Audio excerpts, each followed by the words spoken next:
O pregador, além de sábio, ainda ensinou ao povo conhecimento, e atentando e esquadrinhando, compôs muitos provérbios. Procurou o pregador achar palavras agradáveis e escrever com retidão palavras de verdade. As palavras dos sábios são como aguilhões e como pregos bem fixados às sentenças coligidas, dadas pelo único pastor. Demais, filho meu, atenta.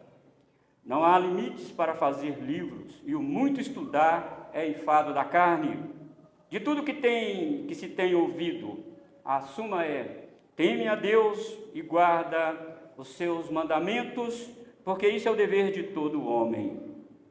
Porque Deus há de trazer a juízo todas as obras, até as que estão escondidas, quer sejam boas, quer sejam más. Senhor nosso Deus, que está, Senhor, a tua palavra que corta como espada de dois gumes. A espada do Espírito, diz a Santa Escritura.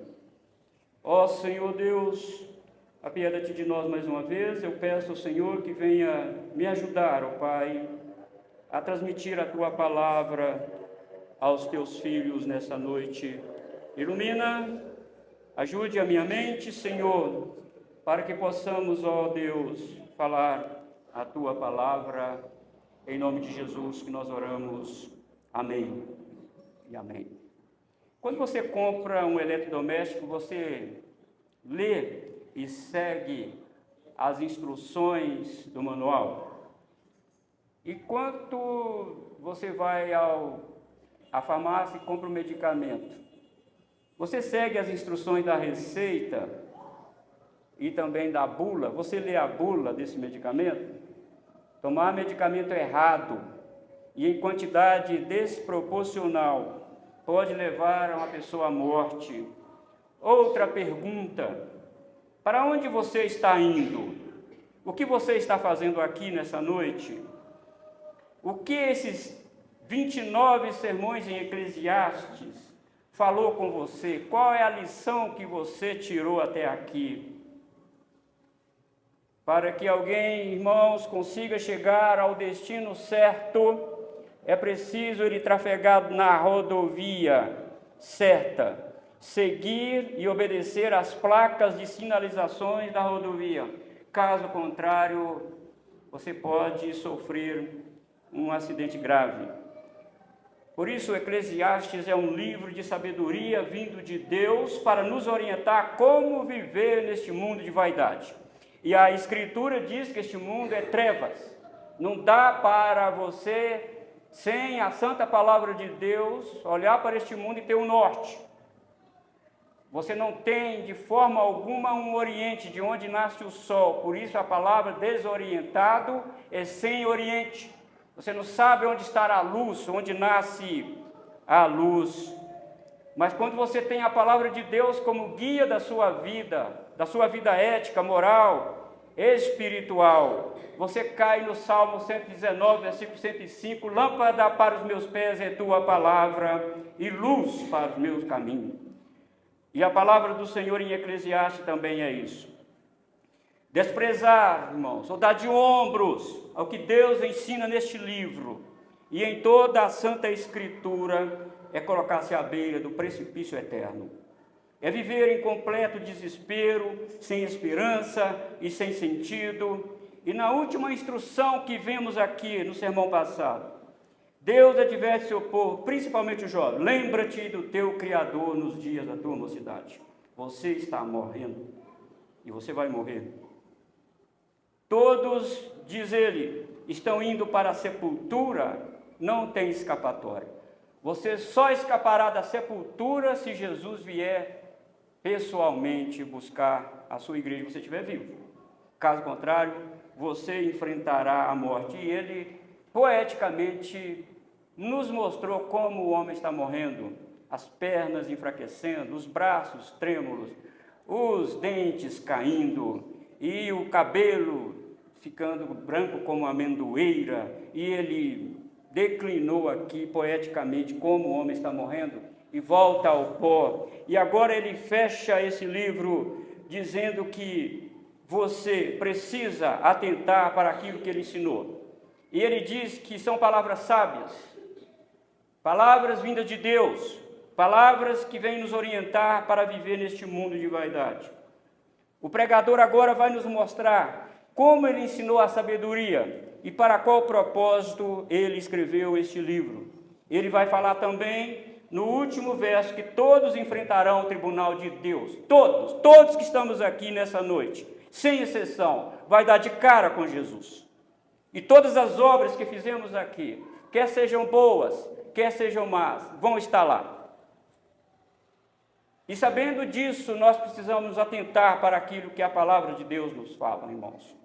O apóstolo Paulo, falando em Romanos capítulo 2, versículos 15 e 16, ele diz que os segredos dos homens serão revelados naquele dia. Os estratagemas dos homens, os conluios, conchavos dos homens. Aqui eles pensaram. Eu quero acreditar que neste exato momento tem quadrilha arquitetando matar alguém. Tem quadrilha no mundo todo arquitetando roubar. Deus sabe. Embora eles possam lograr êxito aqui nesta vida de vaidade, mas todos enfrentarão o juízo de Deus. Todos.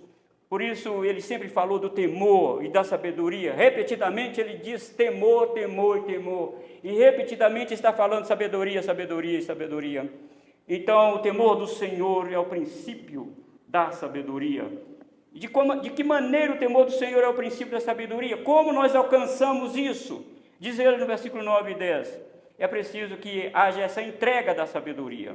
Os versículos 9 e 10. O pregador, além de sábio, este homem era sábio. Lembra da oração dele, quando o Senhor apareceu para ele? Nós estamos falando aqui de Salomão. Quando Deus apareceu para ele, Deus falou para ele, pede-me o que quiseres, e eu te darei. Pede. Se você pedir riqueza, eu te darei riquezas. Ele, Senhor, eu sou muito jovem. Eu não tenho sabedoria para governar esse povo, Senhor. Dá-me sabedoria. E o Senhor deu a ele sabedoria. E este homem era sábio, uma sabedoria celestial, uma sabedoria vinda do trono de Deus, uma sabedoria exarada na Escritura Sagrada.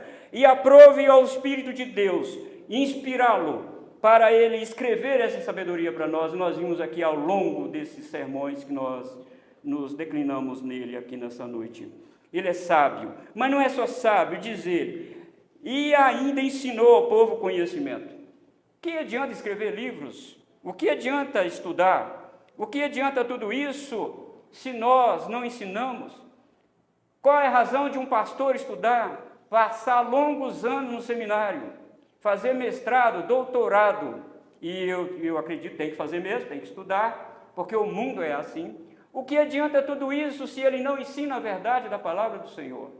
Que tipo de resultado isso vai dar? Mas o pregador diz aqui, eu ensinei ao povo o conhecimento.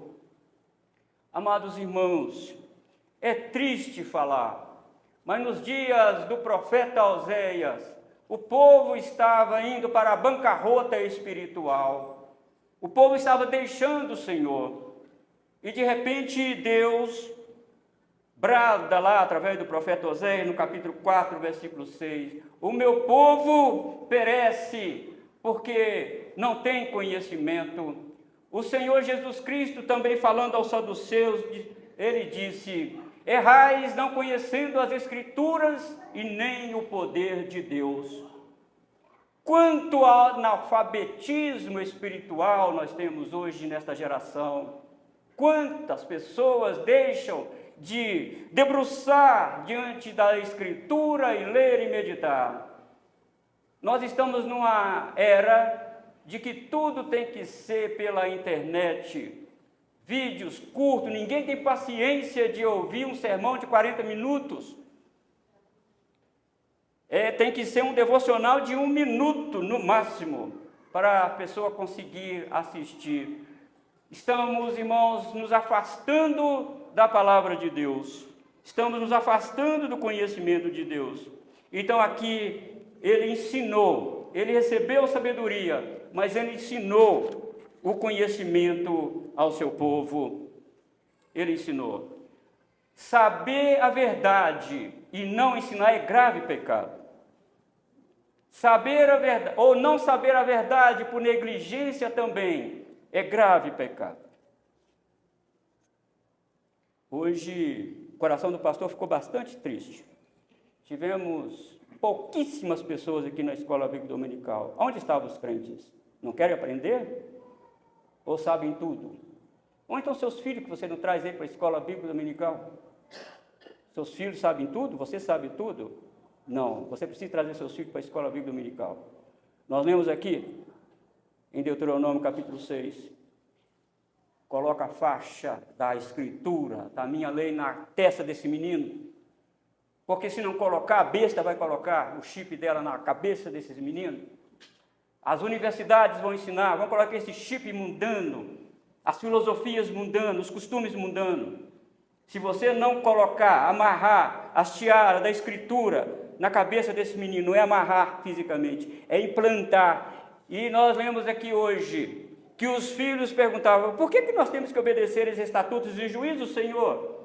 Oh, meu Deus, por que nós temos que obedecer? Aí você falará: olha, o Senhor nosso Deus nos livrou do cativeiro do Egito. Ele abriu o mar para nós, Ele abriu o Jordão para nós, Ele deu maná para nós, Ele nos sustentou, Ele tirou a água da rocha para nós. Esse é o nosso Deus, meu filho. Tem que temer, tem que servir. Era isso. Mas nós estamos, irmãos, vivendo num mundo de frenesi, de uma velocidade cibernética muito louca. E nós não temos tempo para parar e meditar na palavra do Senhor. Mas aqui, o autor sagrado diz que ele atentou ensinar o seu povo.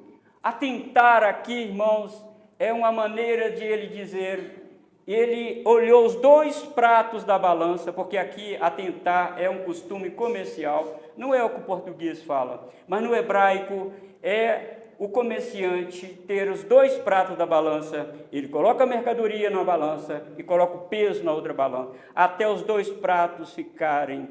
Ele ficava atento, olhando para ver se está no mesmo nível. Aqui ele usa esse costume comercial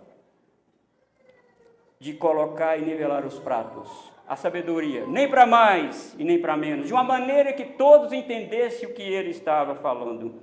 E ele também esquadrinhou. Nos dá também uma ideia de alguém que tem, irmãos, um profundo conhecimento. Ele debruça no laboratório científico e pesquisa esse objeto até descobrir a substância. Oh, irmãos, e nós aprendemos isso na escola bíblica dominical, nós aprendemos isso no culto doméstico, nós aprendemos isso ao longo da nossa vida. O conhecimento não é somente de uma vez. E para ajudar os seus alunos a entender o que ele estava ensinando, ele diz que ele compôs muitos provérbios. Aqui não temos a quantidade de provérbios que Salomão escreveu, mas em 1 Reis, capítulo 4, versículo 32, diz que ele compôs 3.000 provérbios e 105 cânticos, 105.000 cânticos. Observe que provérbios que foram escritos por ele e por mais 2 sábios, não tem nem 100 provérbios que ele escreveu. Mas 1 Reis, capítulo 4, versículo 32, diz que ele escreveu 3.000 provérbios para ajudar o povo a entender o que ele está falando. Observe que para ele ensinar para o homem que ele não tem poder de consertar os erros do mundo, ele diz na forma de provérbio: aquilo que é torto não se pode endireitar. E para ensinar que ninguém pode ter aquilo que ele não ajuntou, ele diz: o que falta não pode calcular. São provérbios de sabedoria que ele ensinou ao seu povo. Ele atentou, ele esquadrinhou, ele ensinou ao povo a verdade. Então aqui está a entrega da sabedoria. Em segundo lugar, versículo 11 a 13, a aplicação da sabedoria. As palavras dos sábios são como aguilhões e como pregos bem fixados. As sentenças coligidas dadas pelo único pastor. O pregador agora mostra o que são as palavras dos sábios E quais resultados elas produzem na vida das pessoas? Ele diz, são como aguilhões. Ele observando a vida pastoril, ele observou que o pastor, além de ter um cajado, ele tinha uma vara com uma ponta de ferro pontiaguda na ponta. Se a ovelha quisesse andar em caminhos tortuosos, ele só batia na ovelha, vira para lá, ovelha. Se ela teimasse, ele cutucava aquela ovelha com um aguilhão. O aguilhão era para o pastor estava falando para aquela ovelha, não vá para o caminho errado, siga aqui. É aqui que eu quero que você vá. Então ele usava o aguilhão, porque quando o aguilhão encostava na pele da ovelha, doía, e ela voltava para o caminho. Ou quando o pastor saísse da sua cabana para levá-la às águas cristalinas para ela beber, elas ficaram acomodadas, e ele chamava pelo nome, e elas não obedeciam, ele vinha com o aguilhão, levanta, levanta que não é hora de ficar deitada. Oh, irmãos, as palavras dos sábios são como aguilhões, ficam martelando, furando a nossa mente, batendo no nosso coração. A Escritura, quando pregada, ensinada conforme a palavra dele mesmo, de Deus, ela nos incomoda, ela nos deixa, irmão, sem sono. Ela é como um aguilhão, ela nos machuca. Está na hora de você levantar, ovelha. Está na hora de você seguir, ovelha. Está na hora. As palavras do sábio são como um aguilhão. Nos dias do profeta Miqueias, o povo estava num marasmo espiritual muito grande. A corrupção espiritual graçava no meio de Israel. E Deus levantou o profeta Miqueias, dizendo no capítulo 2, versículo 10, levantai-vos e andai, porque não é aqui o vosso descanso. Siga, levanta a cabeça. O mundo é de vaidade, o mundo é de problemas, mas como nós cantamos aqui, irmãos, nada pode nos separar do amor de Deus, mas nós precisamos seguir. E as palavras do sábio também são como martelos, como pregos, bem fixados. O pastor ficava o dia inteiro pastoreando lá as ovelhas, e ele precisava armar sua barraca, a sua cabana. Ele tinha uma haste de ferro e pregos de aproximadamente uns 30 a 40 centímetros, para ele fixar no chão e pôr a lona, para se resguardar do sol e das chuvas torrenciais.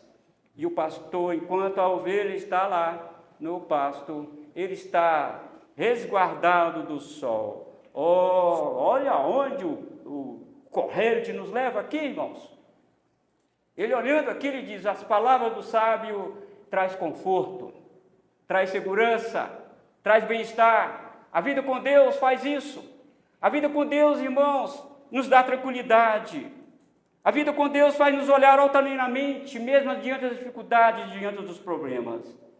E este momento de culto congregacional que estamos aqui nesta noite, é um momento, irmãos, que isso vai para a eternidade. E isso, irmãos, traz de fato uma segurança para nós. É como pregos, bem fixado nas sentenças coligidas.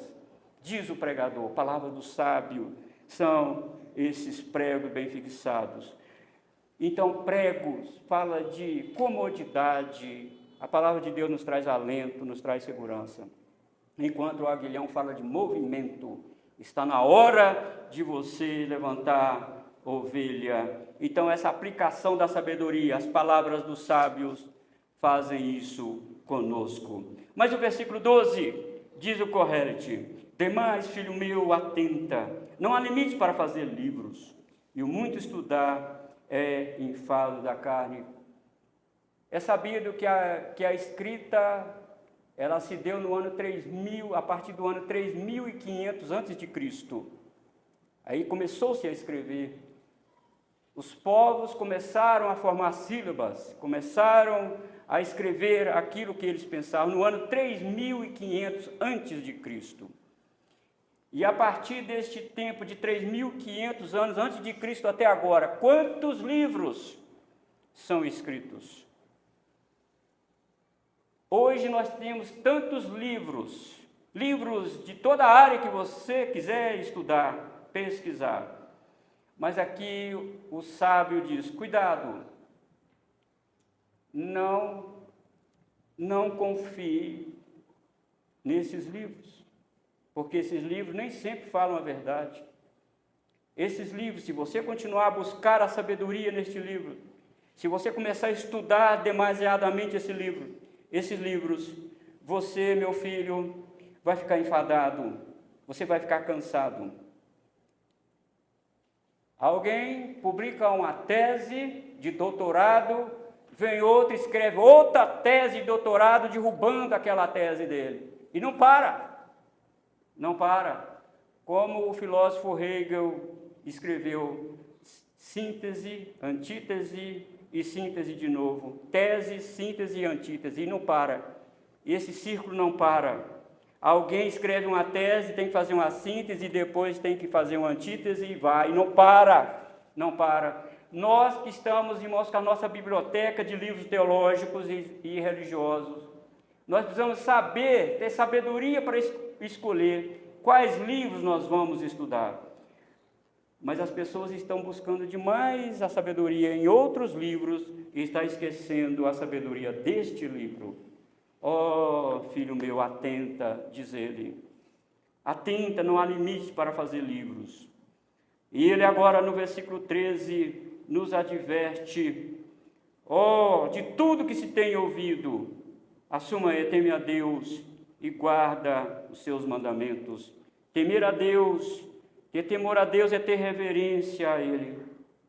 Temer a Deus é viver uma vida que agrada a Ele. Temer a Deus é viver de acordo com aquilo que Ele revelou na sua palavra. Temer a Deus é crer nele, na prática, e não intelectualmente somente, na prática. Hebreus capítulo 11 diz que aqueles que se aproximam de Deus devem crer que Ele existe e que Ele é galardoador daqueles que o buscam. As pessoas estão buscando outras coisas e não estão buscando, tendo fé no Senhor. Tema ao Senhor, temer a Deus é depositar toda a sua confiança nele, ter reverência com ele, é viver segundo a palavra dele. Isso é temor ao Senhor. Quantos irmãos, quantas pessoas estão profanando o culto ao Senhor, com barulhos, com rodopios, com tiro de metralhadora, subindo de pau de sebo? Que isso? O que é isso? Plantando bananeira dentro da igreja, que é isso? Tema ao Senhor, reverencia Ele, a sua augusta presença.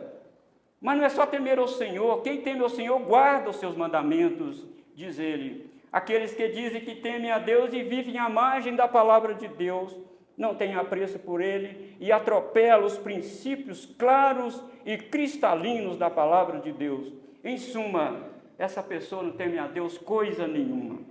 Para qual propósito, então, pastor, o livro de Eclesiastes, toda a Bíblia foi escrito? Para aguçar as verdades na nossa mente, como prego, para nos endireitar a nossa vereda, para fazer-nos andar retamente diante do Senhor. E por último, o versículo 14, porque Deus há de trazer a juízo todas as obras, até as que estão escondidas, quer sejam boas, quer sejam más. A razão aqui pela qual devemos temer a Deus, porque Deus é um juiz justo. Ele está vendo. Ele conhece seu coração. Ele sabe. Nenhum homem consegue entrar dentro do seu coração. Mas como diz Hebreus capítulo 4, versículo 12, não é? A palavra de Deus é viva e eficaz. É mais poderosa do que espada alguma de dois gumes. Penetra na divisão da alma e espírito, junta e medula, e é apta para discernir pensamentos e propósitos do coração. Estamos diante de um Deus todo-poderoso. Você deve temer a Deus, você deve guardar os seus mandamentos, porque a cada dia que passa, a cada minuto que passa da sua vida, você e eu estamos caminhando para aquele grande dia de prestação de contas. estamos caminhando para lá. O que você fez com esse dia? Já foi para a eternidade, já foi. E prestará contas diante do Senhor. Vamos prestar contas das obras boas e más. Vamos estar diante do Senhor. O apóstolo Paulo, falando isso em 2 Coríntios, capítulo 5, versículo 10, ele diz: todos compareceremos perante o tribunal de Cristo, para dar conta daquilo que tivermos feito por meio do corpo, bem ou mal. Estaremos diante do Senhor. Estaremos diante dele. Assim, irmãos, a ideia do julgamento de Deus está na mente aqui do Salomão de Eclesiastes. No capítulo 3, de verso 17, ele diz que Deus julgará o justo e o perverso. E sabemos qual justo Deus julgou. Jesus Cristo justo. Ele foi julgado em nosso lugar. Ele foi vilipendiado, moído, massacrado, morto em nosso lugar. Deus julgou o justo. Agora, aqueles que estão em Cristo Jesus, diz o apóstolo Paulo, nenhuma condenação há para aqueles que estão em Cristo Jesus. Ah, mas se não tiverem em Cristo Jesus. Se não estiverem em Cristo Jesus, ouvirá desse grande juiz naquele dia. Diz Apocalipse que não vai adiantar correr, não vai adiantar, porque o céu se enrolará como pergaminho e a terra fugirá. Não tem como fugir desse juiz. Se olhar para a direita, o juiz está lá. Se olhar para baixo, digamos, o juiz está lá. Não adianta correr. E eles terão pavor do esplendor do rosto desse juiz, que eles desejarão morrer e não vão morrer. Cai essas pedras sobre nós, diz Apocalipse, eles farão isso. Mas não adianta. Oh, queridos irmãos, como você está levando a sua vida espiritual? Como? A maneira que você vive espiritualmente demonstra como você é. E que juízo você enfrentará diante de Deus. E no capítulo 11, versículo 9, Correio também diz para os jovens viverem sua fase de vida com alegria, mas sabendo, viva como jovem, não viva como velho rabugento. Viva alegre, sorria mesmo, jovem. Você é jovem, mas sabe, porém, que Deus pedirá conta das suas obras, da maneira que você vive. E como que poderá o jovem guardar puro o seu caminho? Pergunta Davi no Salmo 119. Como poderá o jovem guardar puro o seu caminho? Observando conforme a sua palavra. Viva, mas de conformidade com a palavra do Senhor. Jesus disse que a prova de que alguém o ama está em guardar os seus mandamentos. Se me amais, guardareis os meus mandamentos. João 14, versículo 15. Quando os fariseus o acusaram de blasfêmia, o acusaram de que estava expulsando demônios pelo Beelzebu, que era Satanás, Jesus diz: digo-vos que de toda a palavra frívola que proferirem os homens, dela darão conta no dia do juízo. E Jesus termina dizendo: porque as tuas palavras, pelas tuas palavras serão julgados, pelas tuas palavras serão justificados. As palavras condenam as pessoas. As palavras revelam o coração das pessoas. É isso que Jesus está dizendo. Se você está dizendo que eu estou expulsando demônio pelo espírito de Beelzebu, é o que está no seu coração. E pelas suas palavras vocês serão julgados. Dela darão conta no dia do juízo. E aqui, irmãos, em nosso texto, que Deus há de trazer juízo sobre todas as obras, até as que estão escondidas. Sejam boas, sejam más. Eu vi num podcast, não vou falar o nome dele aqui por questão de ética, de um pastor renomado da igreja presbiteriana, ele falando, ele diz: olha, todos nós somos pecadores. Ele estava sendo entrevistado, ele disse: se Deus revelasse os meus pensamentos para minha esposa, eu acho que eu enfrentaria um grande problema com ela. E se Deus revelasse os pensamentos dela também, para mim, também teria um grande problema. A gente precisa ter consciência disso, né, irmãos? Precisamos ter consciência disso, que, embora as nossas esposas não saibam dos nossos pensamentos, embora os maridos também não saibam, você precisa saber, ter consciência que Deus sabe. Deus precisa pedir perdão ao Senhor. Quem confessa e deixa, alcança misericórdia. Que o Senhor nos ajude, irmãos. O juízo final é sim uma doutrina ensinada claramente nas Escrituras. Vai acontecer o juízo final. Aqueles que estiverem em Cristo, o Senhor, no arrebatamento, quando nós subirmos para o céu, aqueles que estiverem em Cristo, eu não sei como será, mas talvez os anjos vão levar, fica à direita de Jesus. Fique à direita de Jesus. Mas também há muitos, dentro da igreja e fora da igreja, que vão estar também ao lado esquerdo de Jesus. Eu pensei, não é para pensar, é para crer e guardar. É para fazer, é para seguir. A vida cristã é prática. Tem problema? Tem. Vocês têm problema? Eu sei que tem. E vocês acham que o pastor também tem problema? Tem, muitos problemas. Mas aqui é isso mesmo, aqui o mundo é de vaidade, aqui é fumaça, é vapor, é dor. Aqui é dor, aqui é problema. Mas nós temos a garantia que Paulo disse em 2 Coríntios capítulo 5, versículo 17, aquele que está em Cristo, nova criatura é. As coisas velhas passaram, eis que tudo se fez novo. Você precisa, irmão, crer na revelação da palavra de Deus e viver de acordo com a santa palavra do Senhor. Que Deus te abençoe, que Deus nos ajude. As palavras do sábio são como aguilhões. Elas ferem, ela conserta. A ovelha está querendo andar no caminho errado. Talvez uma batidinha com a vara do pastor, ela não obedece e precisa. Se o Senhor usar o aguilhão na sua vida, não chore.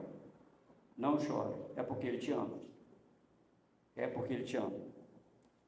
E eu tenho certeza que aqueles que são dele, Ele usa aguilhão. Dói, a gente vai chorar. A gente vai, às vezes, até reclamar. Mas o Senhor está dizendo, é aqui, meu filho, anda aqui, é por aqui. Talvez falando não adianta, né? Talvez não adianta. Aquela mãe que está educando o filho, né? Às vezes fala e não adianta, mas é preciso que ela pegue ele pelo braço e diz, é aqui que você tem que andar, é aqui. Às vezes precisa fazer isso, e o Senhor faz isso. Não é assim que está escrito em Hebreus capítulo 12? Se está essa indisciplina, por que não é filho? Porque se fosse filho, você seria disciplinado. Que filho há que o pai não corrija? Se você é disciplinado, louve a Deus, porque você é filho. E o Senhor quer que você ande no caminho da verdade. É isso, irmãos. As palavras dos sábios são aguilhões. Vai nos ferir, vai trazer desconforto para nós, sim, vai. Mas também são como pregos, que nos dá segurança, que nos protege da tempestade e do mal. Como diz o Salmo 46, Deus é o nosso refúgio e fortaleza, socorro bem presente na hora da tribulação. Ele, essa palavra que nos brinda, irmãos, nos protege, nos guarda. O Espírito Santo falando, lembrando da palavra dele em nosso coração. Não endureça o seu coração quando o Espírito Santo usar a Escritura para falar com você. Que Deus te ajude, que Deus nos abençoe. Mas tenha reverência ao Senhor, viva segundo a sua palavra. Vamos ficar de pé, vamos orar.